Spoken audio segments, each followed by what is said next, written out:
Hey everybody, welcome back to Going for Two with Jack Taylor. My name is Jack Taylor, My name's Hunter too.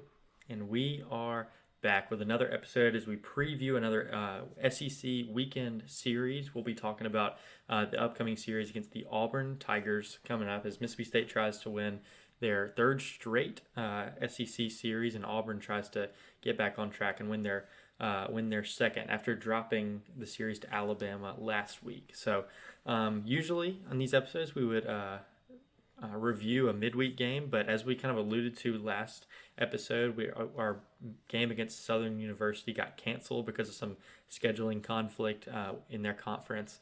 So don't have to talk about that game, but we do want to start off with something a little different. We've kind of been on a hot streak, would you say? Yeah. Without doing AI motivation. So last week we kind of did something along the lines of like letting AI be our like TripAdvisor kind of thing. What do you call that? A travel agent. Travel aid. That's what it is. Not TripAdvisor is like a thing, like a company or like a business or something. So yeah, I think you just said the same thing like 3 times. Yeah, probably so. It's like a company and a business. And like an organization or something. So yeah, we allowed it to tell us what the best places to live in Mississippi were, and sadly, Oxford just didn't make the cut in top 25 and honorable mention. But now, road trip to Auburn, Alabama. Here are a few things that our players and fans can do while they're there.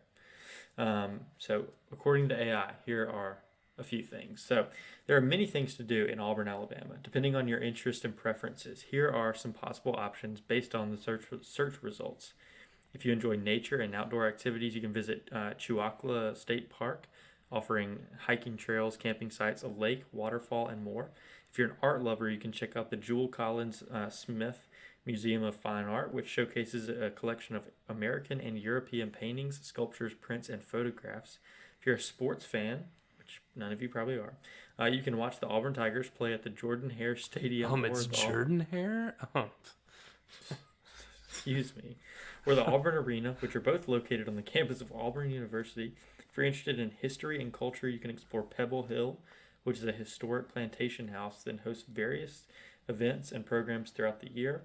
If you're looking for some fun and entertainment, you can try your luck at the Auburn Escape Zones, which offer different themed escape rooms that challenge your problem-solving skills and teamwork.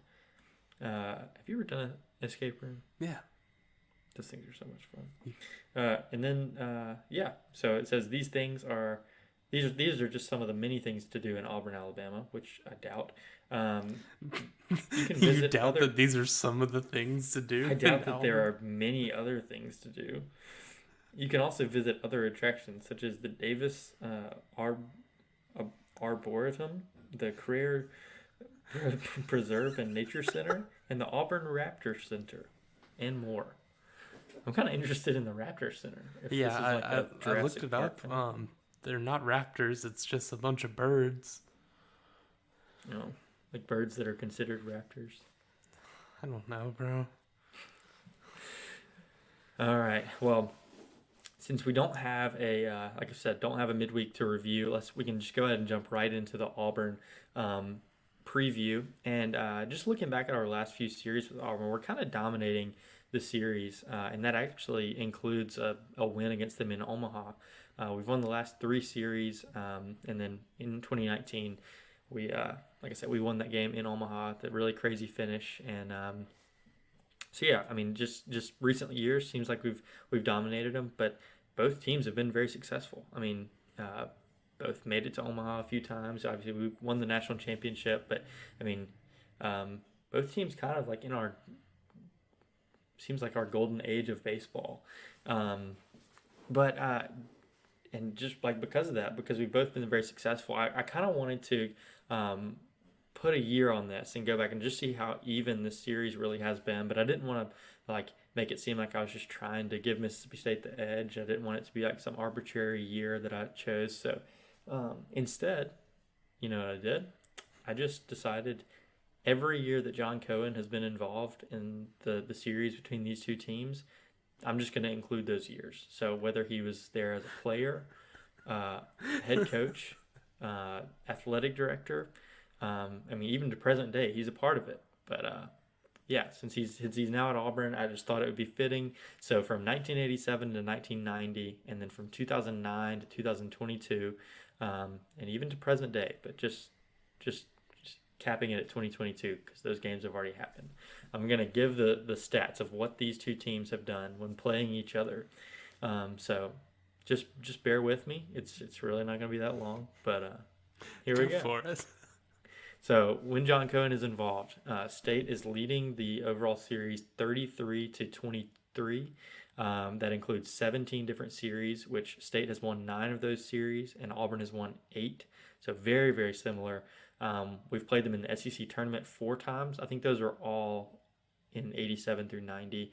And State won 3 of the 4 of those, so 3-1 against Auburn there, and then obviously the one College World Series game. So we've played on neutral site 5 times and went 4-1 in those.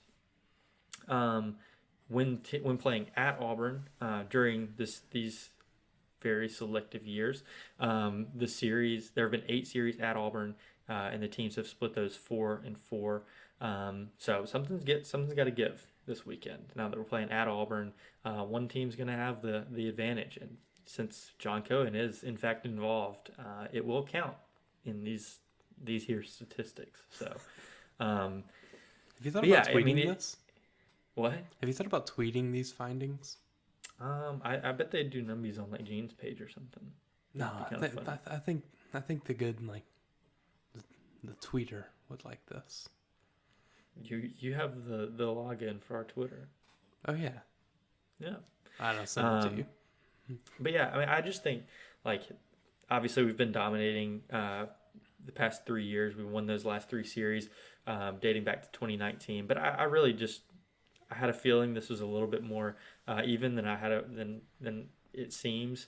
And although these numbers do seem kind of silly, like the years that I chose, I think it does give you a pretty good glimpse of like what these teams have gone through. Because like in these selective years, you see really, really good teams and really, really like bad teams. I mean, finishing first in the SEC, finishing last in the SEC, going to Omaha, not making the regionals. I mean, even the last 3 years, State has gone to Omaha twice and not made the NCAA tournament once. And same thing for Auburn. They've made Omaha twice and then not made the regional in 2021.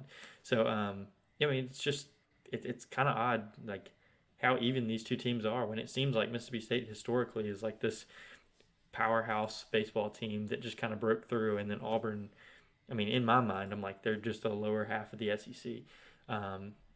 But I mean, we talked about this, I think, at the beginning of this season. Like, if you look back the last, I said 5 years, but even like since Butch Thompson got there, they're probably right up there with like being a top 5 team in the SEC, especially like postseason wise. I mean, obviously, it was the thing like before Ole Miss won theirs last year. Yeah. It was like who was at that point who was Ole Miss better than in the West, and like right now it's the same thing that Arkansas has. Like, what's differentiating them from Auburn? Yeah, exactly. So I mean, obviously, I'm talking about like the whole SEC. So 14 teams you've got in the last. I'm just gonna say that the last 7 years, like Butch Thompson's been there. You've got Florida, Vandy, State, and Ole Miss all with titles, and then so that's the top 4. And then Arkansas has been to Omaha 3 times in that time, so they're probably right there at 5. But I mean Auburn's done it twice, and with a lot quieter of a regular season too. They just kind of sneak in there, so they're quietly like easily like a top half of the SEC team. Did they win a share of SEC? What was their title last year? Wait, it was just SEC Player of the Year. Yeah. Sonny Deshara did it. That's so crazy. Who did he tie with? Dylan Cruz? It must have been. Yeah. He'll probably have a chance to win that again. Dylan Cruz, that is. But yeah, talking about how similar these two teams are, that there's no surprise that this year they're very similar as well. Coming into the game, I think Auburn is 21-15-1. They have one tie, and then State is 22-15. So like one game off from being the exact same record, and both 5-10 in conference.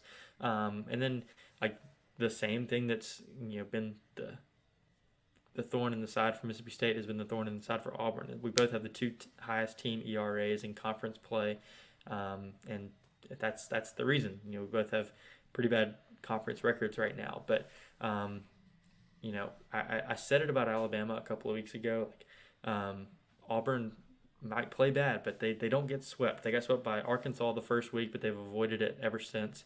They at least win one game each weekend since then, and they actually did win the series against Georgia before giving up 24 runs in Game 3 of that series. But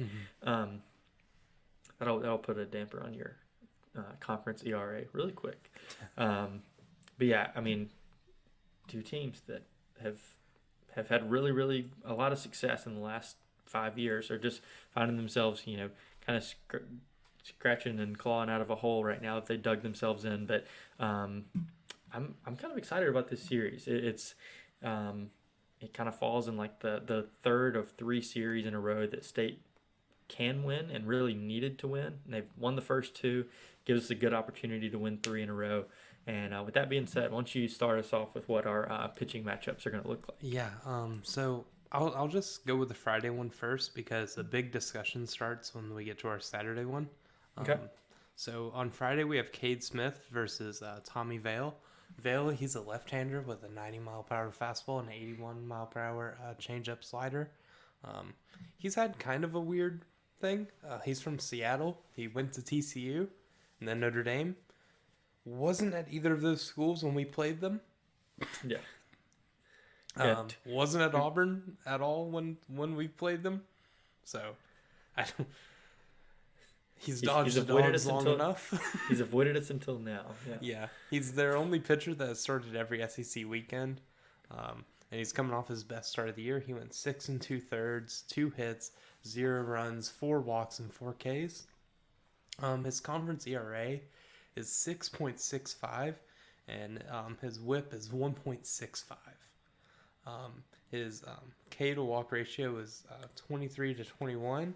So we should get some base runners.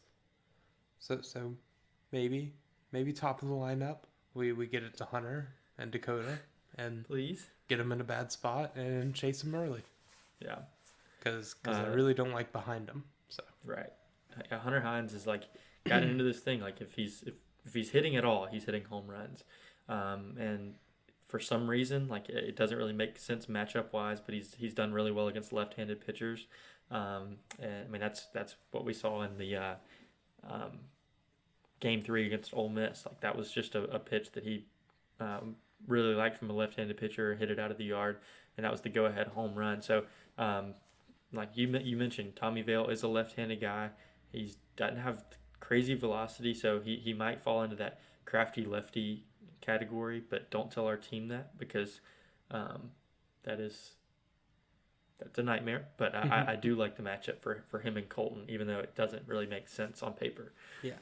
And it's not like with like I'm not sure this is really a thing, but with Butch Thompson teams, it doesn't seem like they ever have like, okay, this is your middle reliever guy. This is who's going to be there. After Vale, there's no telling who's going other than the next guy, other than their Saturday starter. No telling who's going. So if you get in on Friday and get to this pitcher, you could throw off the entire weekend. Right. It's not like it's going to be like, okay, we have a backup plan. We're going to go to the bullpen. This is a bullpen day. It's like, no, those are potential starters that you could be eating into. Yeah. Like, those are big-time pitchers. Like, it's not like those are bullpen pieces. Like, those are, like, pitchers that will be used as, like, will make up starts. Right. And, I mean, I know it's not very common for us. I know you mentioned that's kind of the Butch Thompson tendency, but it's kind of like what we had with Dom a few weeks ago. Like, we kind of hoped that we wouldn't have to see him the first 2 games so that he could have a chance to start. Or I mean, I'm not saying that's what we hope, but like I think that's what our coaches went into the weekend hoping, that we wouldn't have to use him the first 2 games so that he could start game 3. But yeah, I mean, you dig into their pitching staff in game 1 and then you can do it again in game 2, and they're really going to be scrambling because they have those short leashes, and like instead of their pitchers going like expected to go like 6, they're probably going to go like 3 and 2/3, and then someone else has to come in to make that other 3. So like that other 3 is basically a starter at that point. So if you knock out fast, it's completely different than just like, oh, it's another reliever. Mm-hmm. Yeah. So yeah, I mean, Tommy Vale seems to be their one constant guy. I think you mentioned he's the only one that started in every single weekend in SEC play. Yeah, and he's what was I gonna say here? Yeah, I mean he doesn't even seem like he's like this shutdown guy. He's only made it out of the 4th inning like twice. So like, the short leashes are for real, even for the one guy they trust more than anybody. So yeah, I mean, I'm interested to see like one run rule like in game 1 or game 2, and I think we could be set up like perfectly to sweep this team. And it may not even take that, but just like distance ourselves with like using our offense that I am confident is better than Auburn's, and we could set ourselves up really good in this first game. So yeah, you mentioned something a little weird happening on Saturday, and that is we're starting Colby Holcomb for the first time in SEC play. So Colby Holcomb's going to be going against Christian Herberholtz, and I'll go ahead and touch on what Herberholtz has done. This will be his second SEC start. He started last week on Sunday against Alabama. He went 4 innings and gave up 2 runs. He's been out of the bullpen mostly this year, and he has a 5.74 ERA with a 1.72 WHIP. So again, like we're gonna get base runners. We should be able to score runs, but I mean that's just gonna take timely hitting. We got it last week, so we're gonna have to carry that over. But yeah, Colby Holcomb getting the start over Landon Gartman, who we've seen every weekend the whole year. So did come out, I guess it's been leaked since this post has been made that he is at least to some degree injured. So what all have you heard about that? Not really sure like how valid any of it is, but it seems like it's an arm injury. Some people are saying he took himself out of the Ole Miss game. Not sure how true that is. It kind of, I mean, we looked at it. It made sense when we took him out. Mm-hmm. You know, I mean, every move that they made sense. I mean, neither of us would have put him back out there. So, hopefully it's just he's sick and isn't feeling 100%, and maybe he'll go Tuesday against Ole Miss, or just getting ready for a short week, and he'll be ready next week on Thursday against Tennessee. Yeah. I'll be hopeful for that. Yeah. But like I said, that's all we really know. Anything else would just be pretty much speculation by some anonymous source. So it may be weeks before we hear anything official from the team, but after a week or 2 of not seeing him pitch, we can probably just draw our own assumptions at that point. But right now, all we know is that he's not going to be starting this weekend, and probably will not be coming out of the bullpen either, if I had to guess. Yeah. I'm excited to see Colby start. Yeah. The starting Colby, I don't really I don't mind that. He had a really good start against Louisiana Lafayette, who's turned into be a really good team, both in the Sun Belt and in a midweek the other day. They beat LSU pretty convincingly, I thought. So yeah, he had a good start against them, really good hitting team, and he's kind of turned into like a long relief kind of guy too. So we know that he can stretch out and eat up innings. So doing that from as a starting pitcher is going to be kind of cool. I would assume we at least get 4 innings out of him, and I think he's got good stuff. He's a huge pitcher, so I mean he's probably just intimidating on the mound first of all, but also has some really good stuff too. So I mean he has better numbers than Gartman on the year.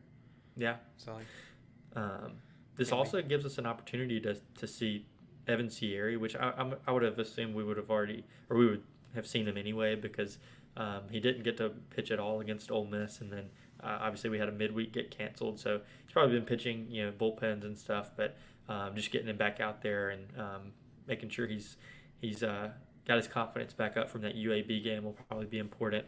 But yeah, since we won't have Colby Holcomb as a long reliever this weekend, that also can open up, a possibility to see Nate Dom twice and see Evan Sierra at least one time this weekend. So. Yeah, so basically we're gonna have to make up four innings, right? Because that's how many Gart went. Yeah, and I know that we did eat a little bit of crow last week by not being confident in Eintema when he came in. He did well. He did okay. Was the victim of some errors, but if it happens this weekend, I'm still not going to be super confident. Nope. Same thing with if Parker comes in. Casey Hunt is the one guy that has really just made a 180, and I'm confident most of the time when he comes in. Still knowing that there's 5 straight walks somewhere in there that he can provide.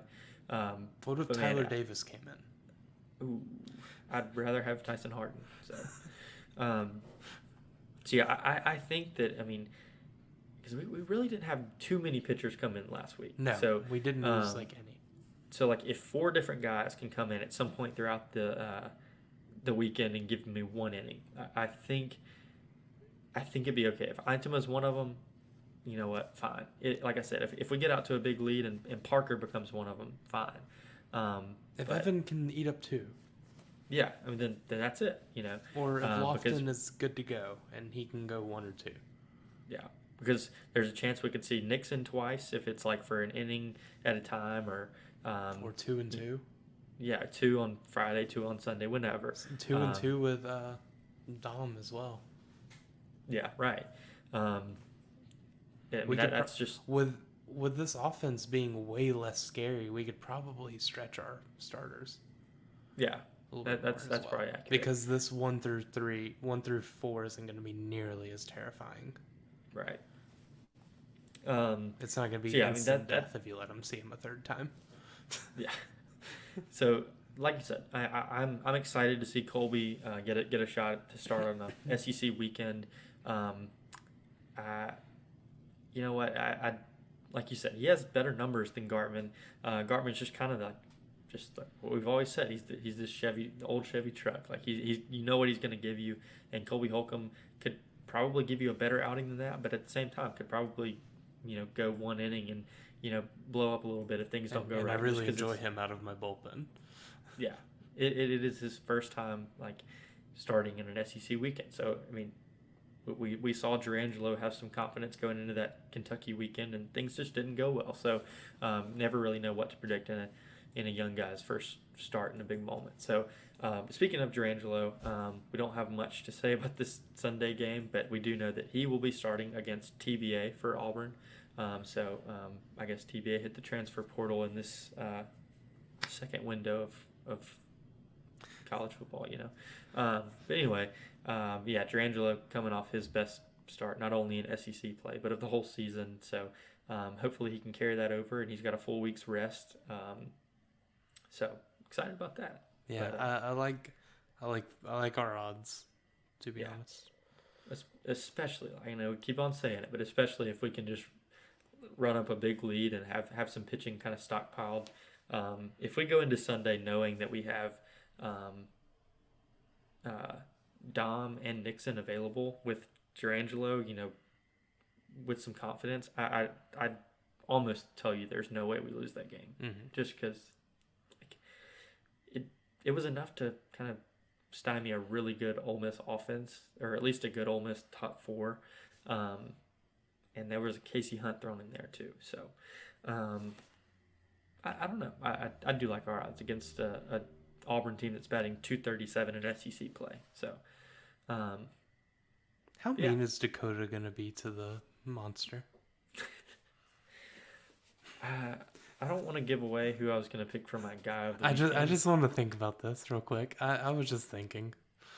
Yeah. I know Lotan always had fun with a monster. He had a couple home runs at Auburn, and then obviously he had a fun little night at Vanderbilt. We putting Dakota on cycle watch? Maybe so. Do they have like a little area that he could get a triple in? I know they have that weird right angle in left center. Yeah, I'm sure there's some right center field gap he can poke one to. But if I don't know, I'm not sure he's like able to poke anything. It's just if you hit it all, if you hit it hard enough off of it. Yeah. Jack, man. Jack, I'm sending you a picture there. Jack, that's a big. It could roll around in there. All right. Well, like I said, Auburn hitting 237 in SEC play. That's near the bottom, and we're top 5 in team batting average in conference play with hitting 270. The main guy that I'm hearing his name a lot, and I remember his name from last year, but it just kind of surprised me that he had these kind of numbers.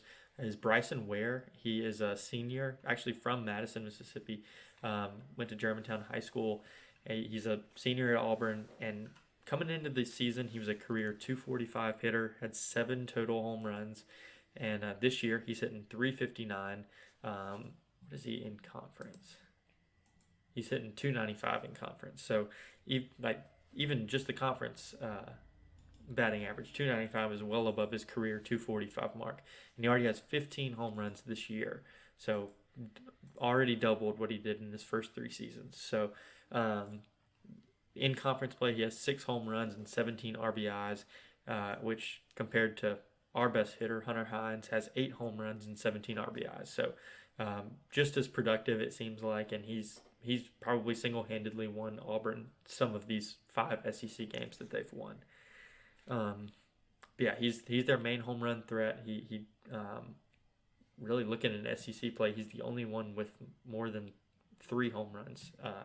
So I'm sure that our pitching staff will find a way to make sure that some of those guys get to pad those stats a little bit, but he's the main guy we need to look at. So yeah, fair. Yeah, Jack, I just put it on the document. Look at that. He could get a triple there. Yeah, I mean, look next to the monster. Yeah, he's doing this. He can get. He's at least hitting 2 home runs this weekend. He's getting a triple. I won't go that far. I won't go double. He's gonna be a single. He's gonna hit for the cycle on the series. He's gonna get a single, but he's gonna get thrown out trying to stretch it into a double. He's gonna hit a single, but get thrown out, stretching it into a triple, but he missed second base. He's going to hit an inside the park home run when all he needed was a triple for the cycle. Yeah. But he just loves the game too much. He has too much pride. It was a walk-off. At Auburn. Stuff got weird. Man, the last thing I did have to say about this before we give our series prediction and like our guy of the weekend or whatever, Auburn is a better fielding team than we are. They're actually top half of the league since SEC play starting. Since SEC play started, they are second in the conference in turning double plays, and we are second in the SEC in hitting into double plays. So I know we mentioned earlier that we're going to have base runners. We should be able to score runs. It just kind of depends on timely hitting. That is the biggest killer to timely hitting, is just hitting the ball hard, but right into a shift or right to where those middle infielders are and hitting into double plays. We did it a few times last weekend. Our big hitters, Hunter and Dakota, both did it. So just, I don't really know how you necessarily avoid that, but I mean, just that can be a killer. So that's also something to look at this weekend. But yeah, again, timely hitting. You know, although those guys did hit into double plays, they also had massive hits to win us games. So the confidence was still there, obviously. But But yeah, I'm gonna let you start off with the series prediction, and you can also just give me your guy for the weekend too. We need a sweep. We're gonna get a sweep. You think so? Hope so. Okay. And I will let you have Dakota this week. Who sounds fun to take? Because that right center sounds pretty fun. I'm looking at dimensions. It's 360 the right center. Our right center is 374. Colton hits a lot to our right center. Yeah. Kind of thinking Colton. Okay. I like it. I think last week at least. I had him last week at least hitting one home run. No, give me Kellum. Kellum? Okay. I like that a lot too. I really do hope that we see Mershon start this weekend, and I think we will. I mean, he was a spark to our offense just about any time he was up at the plate last weekend. After kind of taking Lane's spot in midway through game 2, if he's starting, I can see him just doing the same exact thing, like wreaking havoc on the base paths, stretching singles to doubles. He has a very Tanner Allen something Tanner Allen about him on the base paths. Like, you hit a ball, like a little blooper to center field, and all of a sudden you're just standing on second base, and everybody's like, how did you get there? So I just think a few plays like that, he might be my guy of the weekend. So okay, but I think we're gonna win 2 out of 3. I think I don't know. There's just something about this Auburn team. I don't know. And it's me just not really trusting the pitching staff to shut down 3 straight games. So understand. Yeah, I'm gonna give us 2 out of 3. I'll say that we. Last week I predicted us to lose the Friday game and win the next 2. I think we're gonna lose the Saturday game this week. Okay. Yeah. Random Mershon pick for my guy of the weekend, but Now I'm sitting here with Kellum. Our SEC shortstop has to. They're always good, right? SEC shortstops, huh? Can't remember the last good one I had. Yeah. All right. Why don't you go through and tell us what our matchups for this week are? So our matchups, we have number 3 Florida. Sound really good, right? At number 6 South Carolina. This one started tonight. South Carolina run ruled them.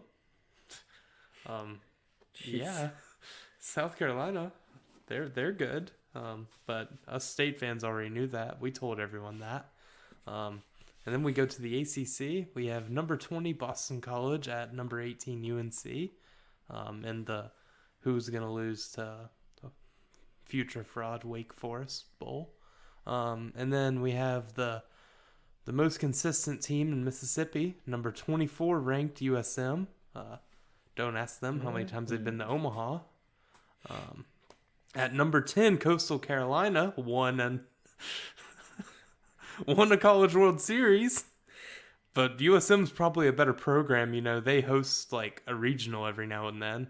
And like that's what matters according to Twitter on this fine. USM's consistently ranked until they play a top 10 team. It's crazy how when USM has to play like 2 straight SEC opponents, they always lose. It's just some conspiracy against USM. But they don't have money. I wonder what they think's gonna happen if they ever get to Omaha. Okay, next we have number 21 Oregon State at number 19 Arizona State. This kind of sounds like a football season episode here. Yeah. Just having ASU on there for no reason. Yeah. We beat one of these teams. Is Oregon State where Adley went? Is that Oklahoma State? It's Oregon State. Oh, yeah. So we have Adley versus Jaden Daniels. There you go. And then the very important one here, we have East Carolina versus the Fightin' Kite McDoubles. I got Kite McDoubles on here. Thank you, Jack. I'm picking Kite here. I know we haven't given picks on these all year, but I'm picking Kite. Yeah. Wichita State, I mean, I think they won a midweek against Kansas State and then a midweek against Oklahoma State. You mean? Omahattan? How many times have they been there? Don't ask them. Don't ask them. They're the most consistent team in Kansas.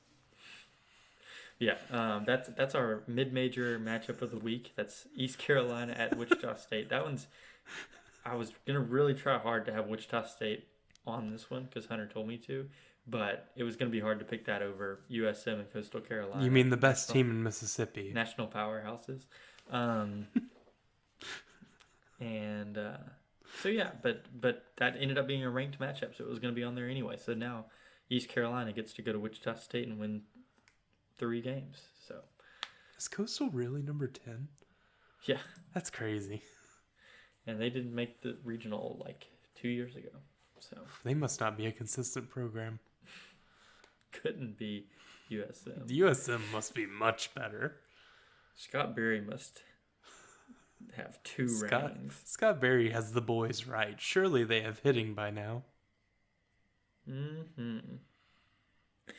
All right. Well, that is gonna wrap up our series that we're looking forward to, and we're gonna move on to Instagram questions, which there are a few.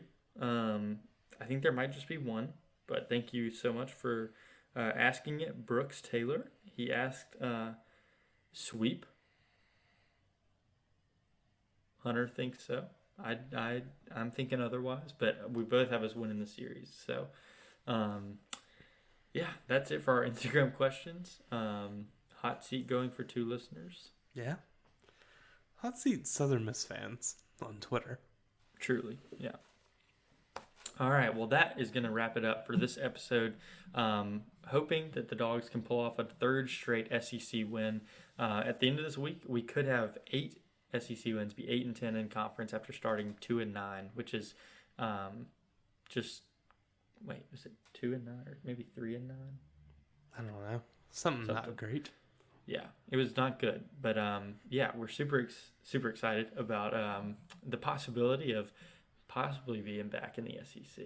So stay tuned and find out this weekend how Mississippi State fares. So until then, hail State, and we'll see you back here next time on Going for 2 with Jack Taylor. Thanks.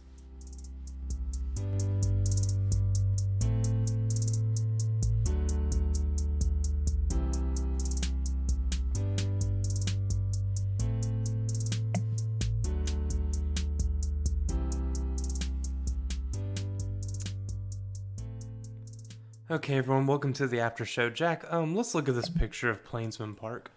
Okay. Why is there a monster? What purpose does it... Is it only for the parking garage? I don't know. Their bullpen is like at the very bottom of it. This is better than Swayze, by the way. So is Alabama's. No. I understand the brick doesn't look good, but the stadium itself is better. Dog, the playground and left is bad. Swayze has a bad playground too? I know, but it's not as prominent on the broadcast. I guess, I don't know. It's bad. What about Bluebell Park? Is it better? Is it an up-and-comer? I like the bubbles.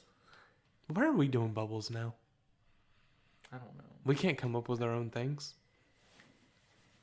A&M, they're just sharing all their... A&M straight comes up with everything. The Ball 7 thing was hilarious. They're so good. I'll be taking that.